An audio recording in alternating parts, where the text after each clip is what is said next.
አንድ ጊዜ ሰማሁት ምሳሌ ልንገራችሁ። እንዲህ ጓደኛሞች ፍሬንዶች ተሰብስበው ይጠጣሉ፣ ይጨፍራሉ። ናይት ክለብ ሆኖ በጣም ይጨፍራሉ። ወንዶች ሴቶች ሆነው ተሰብስበው ከመካከል አንደኛው ገርል ፍሬንዱ በመሃል ስላልነበረች በቃ እሷን ደግሞ ይዘናት እንምጣና ቤት ሄደን አለ ሌላ ደግሞ ቦታ ሄደን እንጨፍር፣ ሄደን ደግሞ እንጠጣ ተባባሉ። በጣም ሰክረዋል። መኪናቸውን እየነዱ ሲሄዱ ገርል ፍሬንዱ ደርሻለሁ ነይ ውጪ አላት። በቃ ተስተካክላ ከሷ ጋር ደግሞ ሊያሳልፍ ስትወጣ አንድ ምስኪን እግዚአብሔር አብሯት ያለ እናት አለች። ልጄ መሽቷል ስትላት አረ መሄድ አለብኝማ በፍጹም አለች። እሺ ልሸኝሽ።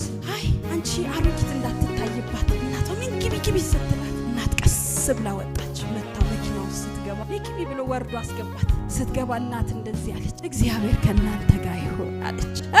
አላት እግዚአብሔር ከናንተ ጋር ይሁን። ኖ ቦታ የለኝም እዚህ ከኋላ ፒካፕ ጀርባ እንቁላል አለ፣ እንቁላሉን ጠጋ አድርጎ ከፈለገ ይቀመጥ አለ። ብቻ እግዚአብሔር ከናንተ ጋር ይሁን ብላ ገባች።